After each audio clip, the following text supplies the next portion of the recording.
on The Breakfast Club. In the words of Charlamagne the God, he's a donkey. That was Oh man, Charlamagne, you giving donkey of the day to who now? Happy born day, Bust the Bus.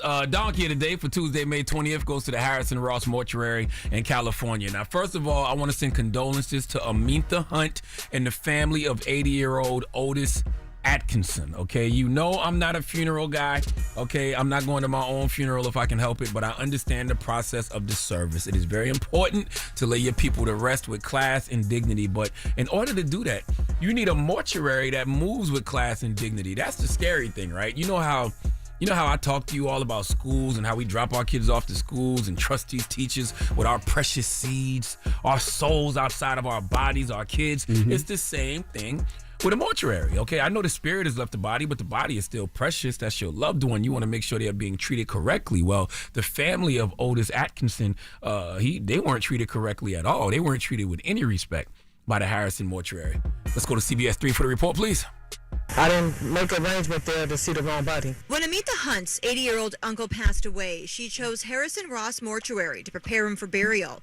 But when she went to view his body, she says it wasn't him. It was a guy laying there in my uncle's suit, but it wasn't my uncle. What did you think? I just kept looking at him. I didn't know. I just kept looking at him and kept looking. I'm like, wait a minute, he couldn't have got that dark. Hunt says she knew something was wrong and asked a worker at the mortuary for help. She was like, no, yes, that's your uncle. I said, that's not my uncle. My uncle wouldn't have got that dark. And I said, here's a picture of him. And I showed her the picture, and she was like, you're right. Give us 1 minute. One minute. Hunt says she and her family waited 3 hours while the mortuary fixed the mix-up so they could finally bury her uncle. She still doesn't know whose body was dressed in his suit and has filed a lawsuit against the mortuary over the whole ordeal. Her attorney calls the mortuary's actions outrageous. For them to come in and see the wrong corpse, and then for the mortuary to deny that it's the wrong corpse, and then need proof that it's in fact the right person. So we think it's really just the basic standard of care that they messed up on. Ain't nobody came to see you, Otis. First of all, that's not even Otis, okay? And we did come to see him, but once again, that's not him. I don't know the race of the people who run this funeral home, but clearly they believe all black people look alike. And what really grinds my gears about this story is the fact that when I'm telling you this is not my uncle, you trying to tell me it is. Okay, I ask a simple question often. Okay, this is my question that I ask. What do people hate more in this era, reading or accountability?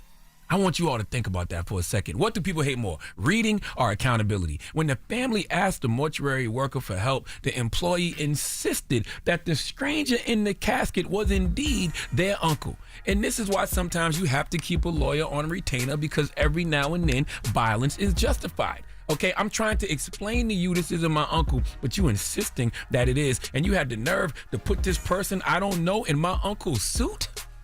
Now I gotta make you explain to me why we shouldn't squabble. Okay, I'm glad we already at the morgue, because this was gonna be your next stop anyway. All right, this level of gaslighting, people not being able to admit when they wrong, making 2 + 2 = 5. You walk into the mortuary, see a strange man in the casket wearing your uncle's suit. You tell the guy working at the morgue that's not my uncle, and they basically tell you, well, he's also dead, so it's essentially the same thing.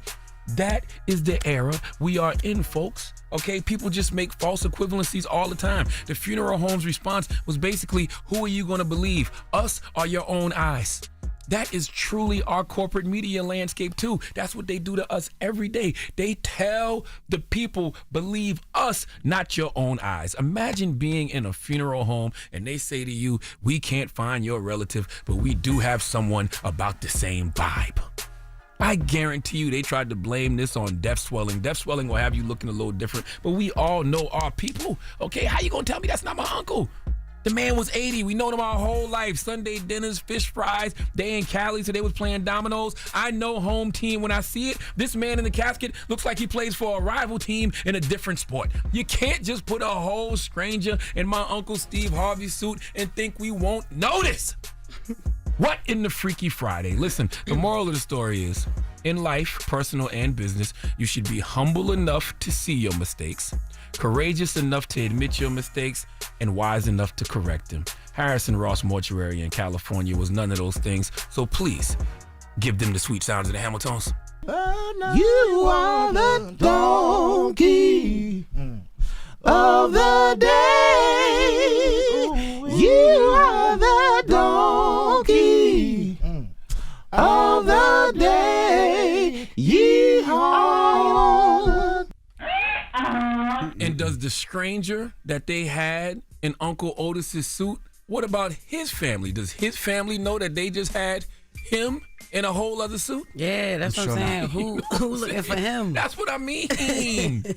Come on, man. Yes, this is your uncle. This is him. That's him. And then she pulled the bitch out and he was, oh no, 1 minute. Hold on, you fix this. Got that dog. Crazy. Jesus. All right. Well, thank you for that donkey today. Donkey of the Day is sponsored by renowned personal injury attorney Michael the Bull Lamonsoff. Don't be a donkey when you need a fighter on your side. If you're ever injured, go to michaelthebull.com. That's michaelthebull.com. And when you mess with the bull, you get the horns. Wake that ass up. In the morning. The Breakfast Club.